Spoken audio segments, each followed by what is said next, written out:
ফের আলোচনার কেন্দ্রবিন্দুতে উঠে এলো আরজিকর হাসপাতালের নাম।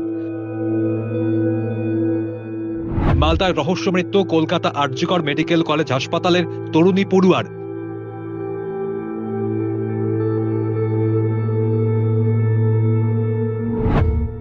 প্রেমিকের বিরুদ্ধে খুনের অভিযোগ মৃতার পরিবারের। অভিযুক্ত মালদা মেডিকেল কলেজের পড়ুয়া বলেই জানা গিয়েছে।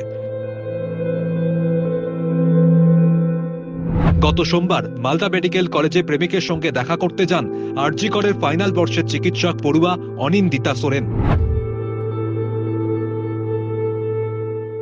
উনি নিজেও মালদার বাসিন্দা।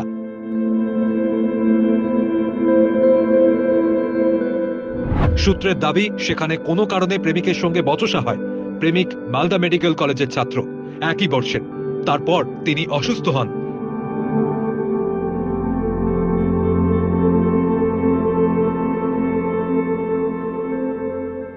দাবি, কোনো ওষুধের প্রতিক্রিয়াতেই অসুস্থতা।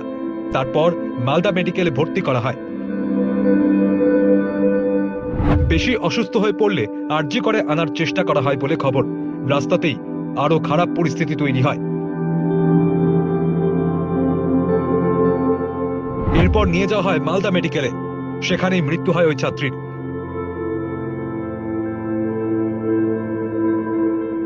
শুক্রবার গুরুতর অসুস্থ অবস্থায় হাসপাতালে ভর্তি করা হয় ডাক্তারি পড়ুয়া তরুণীকে।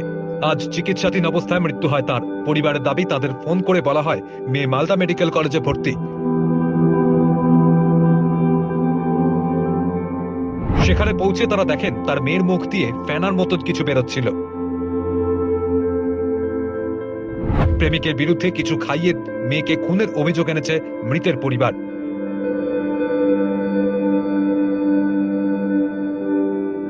পরিবার সূত্রে জানা গিয়েছে, মৃতা আরজিকরের ফাইনাল ইয়ারের ছাত্রী ছিলেন। অভিযুক্ত মালদা মেডিকেল কলেজের পড়ুয়া।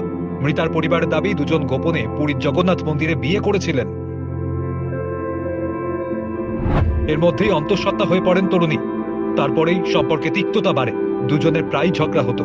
সেই থেকেই হয়তো তরুণীকে কিছু খাইয়ে দেওয়া হয়েছে। তাদের মেয়ে আত্মহত্যা করতে পারে না বলেও দাবি পরিবারের। মৃতার পরিবার ইতিমধ্যেই যুবকের বিরুদ্ধে ইংরেজবাজার থানায় অভিযোগ দায়ের করেছে। পুলিশ গোটা ঘটনার তদন্ত শুরু করেছে। মৃতদেহ ময়নাতদন্তের জন্য পাঠানো হয়। প্রাথমিক অনুমান, ওষুধের ওভারডোজের কারণেই মৃত্যু হয়েছে তরুণীর। প্রসঙ্গত, গত বছর 9ই আগস্ট আরজিকর হাসপাতালে তরুণী চিকিৎসকের মৃতদেহ উদ্ধার হয়েছিল।